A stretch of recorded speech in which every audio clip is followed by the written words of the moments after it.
Hello friends, welcome back to my YouTube channel. मेरा नाम है धीरज वैद्य और मेरी पूरी कोशिश होती है कि कॉम्प्लेक्स फाइनेंस सब्जेक्ट को बिल्कुल ही सिंप्लीफाइड तरीके से आपको एक्सप्लेन करना।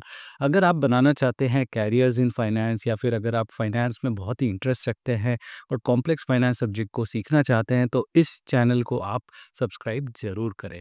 तो चलिए शुरुआत करते हैं आज के टॉपिक से और आज का टॉपिक है व्हाई लर्न फाइनेंशियल मॉडलिंग। इससे पहले मैंने ऑलरेडी एक्सप्लेन किया हुआ है कि फाइनेंशियल मॉडलिंग होता क्या है। और एक और ट्यूटोरियल जो मैंने लिया था वो था कि फाइनेंशियल मॉडल बनाते कैसे हैं। वो बहुत ही इलेबोरेटिव और 9 पार्ट सीरीज़ थी, तो अगर आपने वो नहीं देखी है तो आप वो भी ज़रूर देखें। तो चलिए चलते हैं आज की टॉपिक में, व्हाई लर्न फाइनेंशियल मॉडलिंग। तो आप देख सकते हैं यहाँ पे मैंने बहुत सारी चीज़ें लिखी हैं, क्योंकि आप जब फाइनेंशियल मॉडलिंग करते हैं तो आपके लिए बहुत सारे कैरियर अपॉर्चुनिटीज़ ओपन हो जाते हैं। तो आप देख सकते हैं यहाँ पे 6 कैरियर अपॉर्चुनिटीज़ लिस्ट की हैं मैंने। Investment banking, equity research, private equity and venture capital, corporate finance, FPNA analyst and credit analysis. तो हम एक-एक करके सब सीखेंगे। तो पहली चीज़ जो बेसिक है, पहले समझते हैं फाइनेंशियल मॉडल होता क्या है। अगर आप ये वीडियो पे डायरेक्टली आए हैं तो आपको मैं समझा दूं कि फाइनेंशियल मॉडल बेसिकली, अगर आप किसी भी कंपनी का फोरकास्ट करने की कोशिश कर रहे हैं, उसको हम फाइनेंशियल मॉडल बोलते हैं। तो आप सिंपल टर्म्स में ये समझे कि अगर मैं, जैसे ये कंपनी है मैकडॉनल्ड्स, इसका आपको मैं पूछूं कि हिस्टोरिकल में प्रॉफिट कितना है, तो आपको वो पता होगा क्योंकि वो एनुअल रिपोर्ट में ऑलरेडी डिस्क्लोज्ड होगा, राइट। लेकिन अगर मैं आपसे पूछूं कि 2 साल बाद कैसा होना चाहिए इसका प्रॉफिट, और क्या होगा या फिर रेवेन्यू कितना होगा, कंपनी कैसे परफॉर्म कर रही है, तो वो शायद आपके पास इंफॉर्मेशन नहीं होगी। और वो मिलेगी आपको किससे? फाइनेंशियल मॉडल से। So that's why financial modelling बहुत ही इंपॉर्टेंट होता है। और ये जो काम है फोरकास्टिंग का, इस ये काम बहुत सारी इंडस्ट्रीज में बहुत ही ज़रूरी काम होता है, कोर काम होता है। और चलिए इसी के साथ चलते हैं बैक टू हमारी ये वाली जो शीट है। एक्सप्लेन करते हैं कि फाइनेंशियल मॉडलिंग इन्वेस्टमेंट बैंकर्स को बहुत ज़्यादा इम्पोर्टेंट क्यों होता है। आप उससे समझेंगे कि अगर आपको इन्वेस्टमेंट बैंकिंग ज्वाइन करना है तो आपको फाइनेंशियल मॉडलिंग सीखना बहुत ही ज़्यादा ज़रूरी हो जाएगा। तो चलिए पहला हम एक्सप्लेन करते हैं इन्वेस्टमेंट बैंकिंग। तो मैं यहाँ से चालू करता हूँ, ठीक है। इन्वेस्टमेंट बैंकिंग, अब आप इन्वेस्टमेंट बैंकिंग वर्ड जो होता है उससे आप क्या समझते हैं? देखिए, इन्वेस्टमेंट बैंकर्स जो होते हैं वो आप समझें कि प्रॉपर्टी ब्रोकर्स की तरह होते हैं। जैसे आप रियल एस्टेट ब्रोकर्स होते हैं, आपको एक घर चाहिए है तो आप जाएंगे प्रॉपर्टी ब्रोकर के पास या फिर आप जाएंगे वेबसाइट पे, राइट। लेट्स अज्यूम कि आपने किसी ब्रोकर के पास जाते हैं अपने घर के पास, कहीं पे जो भी अवेलेबल ब्रोकर है। अब वो ब्रोकर का काम क्या होता है? ब्रोकर का काम है कि आपको घर दिखाना, राइट। वो फ्लैट दिखाएगा आपको, और फ्लैट दिखाएगा और आपको अगर रेंट पे वो अच्छा लगता है तो आपको लेंगे, राइट। लेकिन ब्रोकर अगर मान लो आपको और भी हेल्प कर सकता है, जैसे कि आपको अग्रीमेंट बनाने में हेल्प करता है, आपको निगोशिएशन करने में भी हेल्प करता है, राइट। तो ब्रोकर का काम बहुत सारी चीज़ों में यूज़फुल होता है। अब ब्रोकर को क्या फ़ायदा होता है ये सब काम करने से? ब्रोकर बेसिकली आपके लिए क्या करेगा? करने के बाद आपसे वो कमीशंस लेगा, राइट। अब कमीशन कितना होता है आपको तो पता ही है कि 1 मंथ का रेंट ले लेता है कई बार, या फिर 1% of the total sale value लेता है, राइट। सो ब्रोकर को कमीशन अच्छा मिलता है, लेकिन बात ये रहती है कि कई बार घर वो दिखाते ही रह जाता है, उसका काम मेहनत करता रहता है लेकिन उसको कभी उसका फ़ायदा मिलता नहीं है। तो कमीशंस के थ्रू बेसिकली उसको फ़ायदा मिलता है। लेट्स अज्यूम कि 1% कमीशन उसको मिलता है। तो 1% कमीशन अगर आप सोच सकते हैं कि अगर कोई घर उसने बेचा जो 2 करोड़ या 5 करोड़ का या फिर 1 करोड़ का है, तो उसकी अच्छी खासी कमाई हो सकती है, राइट? तो ये जो हम बात कर रहे थे, ये हम बात कर रहे थे रियल एस्टेट ब्रोकर्स की। अब इन्वेस्टमेंट बैंकर का काम एक्चुअली कुछ नहीं, बस ब्रोकर की तरह ही होता है। अब इन्वेस्टमेंट बैंकर की जगह मैं, ब्रोकर की जगह मैं इन्वेस्टमेंट बैंकर लिख देता हूँ। अब इन्वेस्टमेंट बैंकर करता क्या है? इन्वेस्टमेंट बैंकर आपसे और मेरे से डील नहीं करेगा, वो इन्वेस्टमेंट बैंकर डील करता है कंपनीज से, ठीक है। अब अज्यूम कर लें कि देयर आर 2 कंपनीज, कंपनी ए और कंपनी बी। अब कंपनी ए चाहती है कि कंपनी बी को अक्वायर करे, तो ऑब्वियसली अगर ए अक्वायर करना चाहती है बी को, तो वो डायरेक्टली जाके तो बात नहीं करेगी। वो बेसिकली कोशिश करेगी कि अच्छा ठीक है, इन्वेस्टमेंट बैंकर को बीच में लाते हैं, क्योंकि इन्वेस्टमेंट बैंकर क्या करेगा? वो ढूंढेगा कंपनी बी को, कंपनी बी से बात करेगा, वैल्यूएशन के बारे में बात करेगा, जो भी कंपनी ए को बोलना है वो कंपनी बी को जाके बताएगा, निगोशिएशन में हेल्प करेगा, अग्रीमेंट्स ड्राफ्ट करेगा और बहुत सारी चीज़ें करेगा, लाइक प्रेजेंटेशन करेगा, रेगुलेटर्स से बात करना रहेगा तो वो भी करेगा। सो इसका बहुत सारा काम होता है, जैसे रियल एस्टेट ब्रोकर्स करते हैं वैसे इन्वेस्टमेंट बैंकर करते हैं बहुत सारा काम। तो ये तो था ये मर्जर्स एंड एक्विजिशंस के पॉइंट ऑफ व्यू से। अब इन्वेस्टमेंट बैंकर आईपीओ में भी हेल्प करते हैं। मान लो किसी कंपनी जो स्टार्टअप कंपनी है, जैसे स्विग्गी का आईपीओ आया था, तो स्विग्गी को मान लो लिस्ट करना था, तो मर्जर्स इन्वेस्टमेंट बैंकर्स ने बेसिकली हेल्प करी उनकी लिस्ट करने के लिए, किस प्राइस पे कितना पैसा उठाना चाहिए, all of that is getting through the investment banker, right. तो बेसिकली अगर आप सोचें कि एक्विजिशन करना हो या आईपीओ करना हो या वैल्यूएशन करना हो, तो इसमें सबसे ज़्यादा इम्पोर्टेंट क्या चीज़ हो सकती है? सबसे ज़्यादा इम्पोर्टेंट चीज़ हो सकती है फाइनेंशियल मॉडल। और वो इसलिए क्योंकि कोई भी चीज़ करना हो, आपको एक्वायर करना हो या फिर आईपीओ लाना हो, तो आपको कंपनी के फ्यूचर के बारे में तो समझना बहुत ही ज़रूरी रहेगा, राइट। और अगर आप फ्यूचर नहीं समझ पाएंगे तो आप बताएंगे कि क्या वैल्यू रहेगी और क्या सजेस्ट करेंगे, राइट। तो इसलिए फाइनेंशियल मॉडलिंग जो स्किल होती है ये सबसे ज़्यादा इम्पोर्टेंट होती है इन्वेस्टमेंट बैंकर्स के लिए। तो ये आप ध्यान रखें कि अगर आपको फाइनेंशियल मॉडलिंग आता है तो आपके लिए जो द्वार होते हैं ना इन्वेस्टमेंट बैंकर्स के, वो खुल जाएँगे। तो आप इन टाइप की कंपनीज़ में अप्लाई कर सकते हैं, जैसे कि जेपी मॉर्गन हो गया, मॉर्गन स्टैनली हो गया और बहुत सारे मर्चेंट बैंकर्स हैं, उसमें आप अप्लाई ईज़िली कर सकते हैं, अगर आपके पास ये स्किल सेट है तो। ठीक है? चलिए चलते हैं हम इक्विटी रिसर्च में, सेकंड पार्ट। अब इक्विटी रिसर्च, अब जैसे ये मेरा काम था एक्चुअली, मैं था जेपी मॉर्गन में सीएलएसए में, तो मेरा काम में क्या होता था कि मुझे कंपनीज़ ट्रैक करना पड़ता था। जैसे सीएलएसए में फॉर एग्ज़ाम्पल मैं ऑयल एंड गैस की कंपनीज़ को ट्रैक करता था। रिलायंस इंडस्ट्रीज़ हो गया, गेल हो गया, तो ये सारी चीज़ें, ओएनजीसी। अब ये कंपनीज़ को एनालाइज़ करके मुझे ये बताना होता था कि ये बाय होगा या सेल होगा या फिर आपको होल्ड करना चाहिए एज़ अ इन्वेस्टर। ओके, तो इक्विटी रिसर्च एनालिस्ट का काम बेसिकली यही रहता है और ये मैंने काफ़ी काम किया हुआ, बहुत पहले मैं ये काम करता था before I started this wall street mojo. तो बहुत सारे ट्रेनिंग एक्सपीरियंस भी है, वो हम किसी दिन और भी बात करेंगे। बट इक्विटी रिसर्च में बेसिकली जो रहता है मेन काम, वो ये रहता है कि कंपनी का आप पूरा फाइनेंशियल्स देखो, कंपनी का आप फोरकास्ट करो, उसका वैल्यूएशन करो और फिगर आउट करो कि बाय सेल रिकमेंडेशन है कि नहीं है।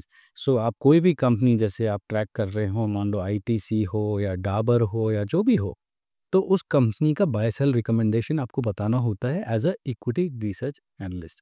ठीक है, अब इसके लिए ऑब्वियस सी बात है, फाइनेंशियल मॉडल आना बहुत ज़रूरी है। अगर आपको ये स्किल आती है तो इक्विटी रिसर्च एनालिस्ट आप बन सकते हैं।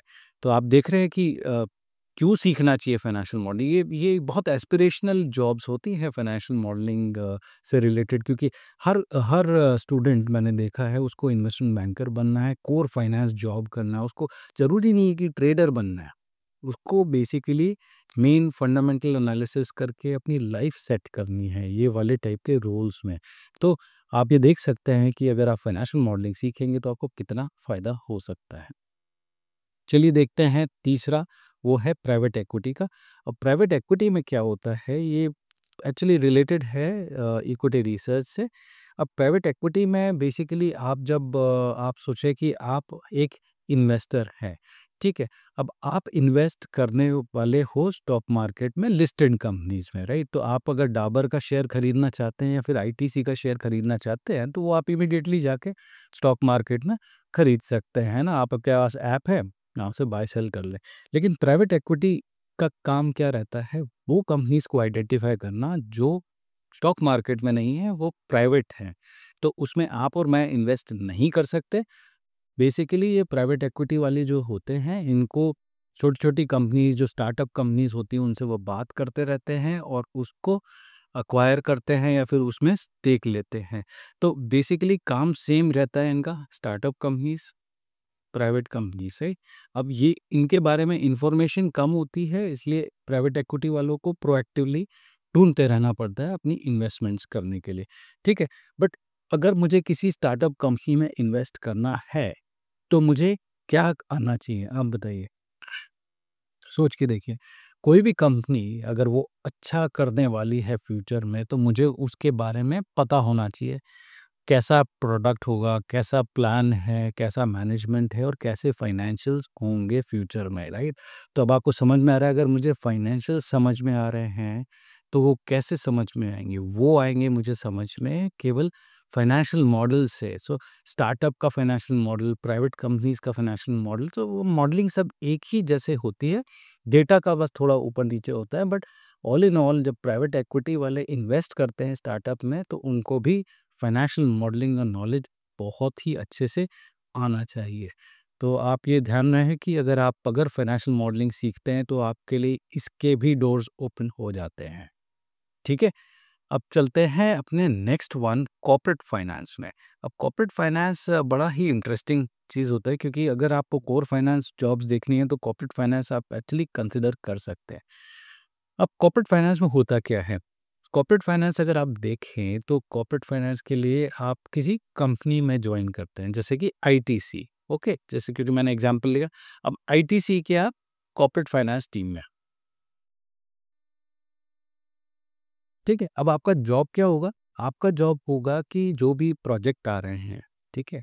जो भी इन्वेस्टमेंट करना है आईटीसी को, तो क्या वो कर पाएँगे कि नहीं कर पाएँगे? क्या कितना डेट लेना चाहिए है, कितना इक्विटी लेना चाहिए, कितना डिविडेंड होना चाहिए है, कितना शेयर होल्डर्स को कम्युनिकेशन करना चाहिए, तो all of that is kind of decided by corporate finance team.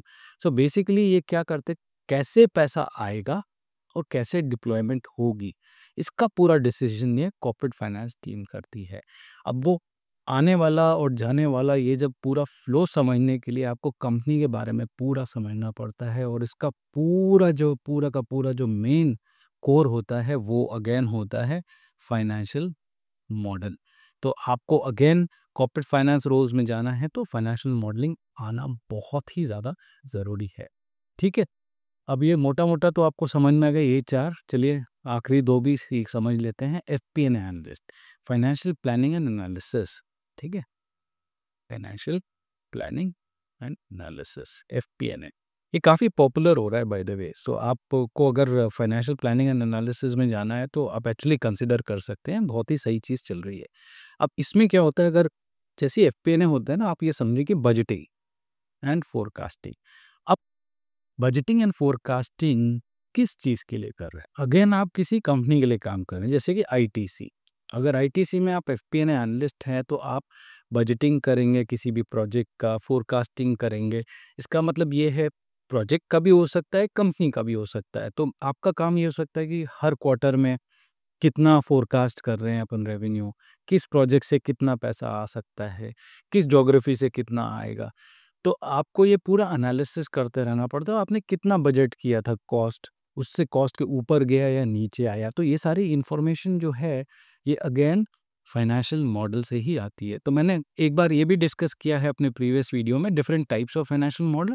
ये बजटिंग एंड फोरकास्टिंग का भी एक डिफरेंट टाइप ऑफ मॉडल होता है, बट ऑल इन ऑल सारे मॉडल्स में आपको सेम चीज़ करनी पड़ती है।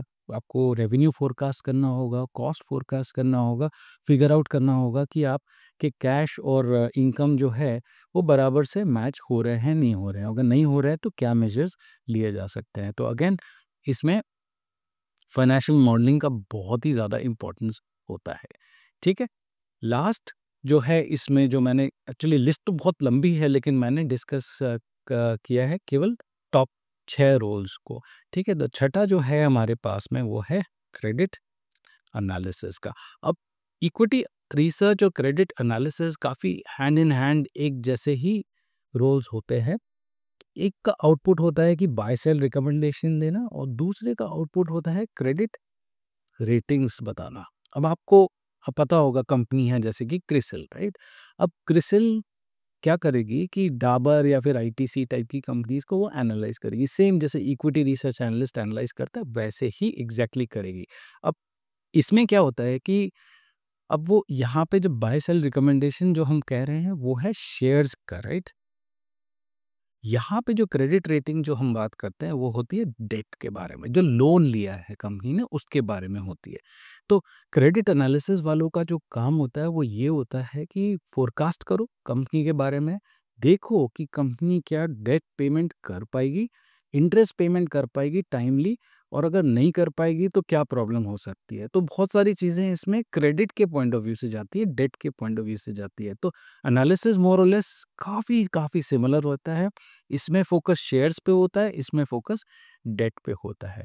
लेकिन ऑल इन ऑल आपको क्या आना चाहिए फिर से? अगर आप सोचें अगेन, तो आपको आना चाहिए फाइनेंशियल मॉडल, क्योंकि आप फ्यूचर की बात कर रहे हैं। फ्यूचर में कंपनी इतना डेट पे कर पाएगी कि नहीं कर पाएगी। आप सोचिए कि आपने अगर हाउस लोन लिया है और ईएमआई पे डिफ़ॉल्ट कर गए, तो क्या आपकी क्रेडिट रेटिंग जो है वो कैसी रहेगी? क्रेडिट स्कोर जो होता है वो आपका घटने लग जाएगा, राइट? सेम कंपनी का भी होता है। इसलिए क्रेडिट एनालिसिस कंपनीज़ जैसे क्रिसिल जो हैं वो अपना रेटिंग निकालती जाती हैं, जिससे कि वो इन्वेस्टर्स होते हैं और वो जिसमें डेट या लोन देते हैं, वो लोग देख के समझ सकते हैं कि भाई कितना इंटरेस्ट रेट पे देना चाहिए और कब देना चाहिए। तो अगेन, ऑल इन ऑल अगर आप इसमें कॉमन थीम देखें, इन्वेस्टमेंट बैंकर्स को क्या चाहिए? फाइनेंशियल मॉडलिंग आना चाहिए। Equity research analyst, financial modelling आना चाहिए। Private equity, corporate finance, financial planning and analysis and credit analysis, सारे जो इम्पोर्टेंट कोर फाइनेंस रोल्स हैं, उसका जो बीच में जो आता है वो है फाइनेंशियल मॉडलिंग। तो आई होप आपको ये समझ में आ गया होगा कि आपको फाइनेंशियल मॉडलिंग क्यों सीखना चाहिए। इसमें कोई दो राय नहीं है कि अगर आपको कोर फाइनेंस जॉब चाहिए है, तो ये ज़रूर आप सीखें, ठीक है? और आप सीखने के लिए बहुत सारी चीज़ें कर सकते हैं, और ऑब्वियसली मैंने अपने प्रीवियस वीडियो में ये भी डिस्कस किया था कि how to prepare yourself for financial modelling. Let me see if I can showcase that to you as well. ये देखिए, यहाँ पे मैंने लिखा था कि 3 चीज़ें हैं जो आप कर सकते हैं। पहला, फ्री ट्यूटोरियल है फाइनेंशियल मॉडलिंग पे। आप सीधे मेरे चैनल पे जाएँ, वहाँ पे 9 पार्ट सीरीज़ है। तुरंत आप उसमें केस स्टडी और टेम्पलेट को डाउनलोड करें और सीखना चालू कर दें। 2 घंटे लगेंगे आपको फाइनेंशियल मॉडल सीखने में, बट आप 100% फाइनेंशियल मॉडलिंग का जो बेसिक फाउंडेशन होता है वो आप सीख जाएँगे, ठीक है? अब होता है कि अगर आपने वो सीख लिया, ठीक है, तो आप नेक्स्ट लेवल पे कैसे जाएँगे? तो आप एक रियल लाइफ़ कंपनी में भी अप्लाई कर सकते हैं। तो ये जो वेबसाइट है जो हमने क्रिएट की है, wallstreetmojo.com, इस वेबसाइट पे आप जा सकते हैं। तो ये जो लिंक मैंने शेयर करी है यहाँ पे, मैं ओपन करता हूँ आपके सामने, और आप देख सकते हैं कि फाइनेंशियल मॉडलिंग इन एक्सेल। तो इधर पे ना आपको बहुत सारे रिसोर्सेज मिलेंगे। फर्स्ट थिंग, इसके बारे में डिस्कस कर लेते हैं कि आप इसमें जो पूरा जो गाइड है, इसमें ट्यूटोरियल है, टेम्पलेट के साथ है, कि इसमें कोलगेट एक कंपनी है जो हमने ली है, उसका हमने step by step financial model बनाया है, और ये पूरे का पूरा ट्यूटोरियल आपको इस वेबसाइट पे मिल जाएगा स्टेप बाय स्टेप। आप देख सकते हैं कि सारी की सारी चीज़ें जो फाइनेंशियल मॉडलिंग में इंपॉर्टेंट होती है, सब डिस्कस करें, including fundamental analysis to how to forecast each and everything. तो बहुत ही इलैबोरेटिव रिसोर्स है ये, गाइड है, आप इसका पूरा का पूरा यूज़ करने की कोशिश करें। और एक यहाँ पे जो इम्पोर्टेंट चीज़ आप देख रहे हैं, यहाँ पे लेफ्ट हैंड नेविगेशन में आप ये भी आप यूज़ कर सकते हैं। तो आप समझना चाहते हैं कि 3 स्टेटमेंट मॉडल क्या होता है, टाइप्स ऑफ फाइनेंशियल मॉडल क्या होता है, हर चीज़ के बारे में हमने फाइनेंशियल मॉडलिंग के बारे में लिखा हुआ है। इवन हमारे पास बहुत सारे आईपीओ के टेम्पलेट्स भी हैं, कौरसेरा के आईपीओ, अलीबाबा जो सबसे बड़ा आईपीओ हुआ था वर्ल्ड में, उसका जो टेम्पलेट है फाइनेंशियल मॉडल का, वो भी आप डाउनलोड कर सकते हैं। तो ऑल इन ऑल आप एक बार ये वेबसाइट को विज़िट ज़रूर करें और इसका यूज़ पूरा अच्छे से करें। ठीक है? तो ये तो हो गया सेकंड चीज़ जो आप कर सकते हैं सीखने के लिए। तीसरा है कि every month in the middle of the month I take live classes. अगर आपको फाइनेंशियल मॉडलिंग सीखना है जल्दी से, तुरंत 6-7 घंटे में, तो आप ये लाइव क्लास भी जॉइन कर सकते हैं, जिसमें मैं आपको सिखाऊँगा फाइनेंशियल मॉडलिंग फ्रॉम स्क्रैच। तो हम एक केस स्टडी लेते हैं जो थोड़ी-सी आपको डिफ़िकल्ट पड़ेगी इनिशियली, बट जैसे-जैसे हम डिस्कस करते जाएँगे क्लास में, आपको आराम से समझ में आने लग जाएगा। क्योंकि ये फाइनेंशियल मॉडलिंग का जो प्रोसेस होता है वो स्टेप बाय स्टेप होता है। तो ये जो डिस्कशन है, लाइव क्लासेस जो हम लेते हैं, उसमें हम स्टेप बाय स्टेप पूरा का पूरा फाइनेंशियल मॉडलिंग सिखाते हैं। जिसके बाद आप कोई भी रियल लाइफ कंपनी का फाइनेंशियल मॉडल अगर आपको बनाना हो, तो आप आराम से कर सकते हैं। ठीक है? तो ये हो गए हमारे रिसोर्सेज़ जहाँ से आप सीख सकते हैं फाइनेंशियल मॉडलिंग। अब आई होप कि आपको ये फाइनेंशियल मॉडलिंग का ट्यूटोरियल पसंद आया हो, तो अगर आया हो तो तुरंत भाइयों लाइक कर लो, सब्सक्राइब कर लो और शेयर भी कर लो, हमारी भी हेल्प हो जाएगी और आपको भी अच्छा लगेगा कि आपने इसको शेयर किया। नॉलेज शेयर करने से आपका भी नॉलेज बहुत बढ़ेगा। सो अंटिल नेक्स्ट वीडियो, मेरी तरफ से bye bye and see you with another complex topic in finance.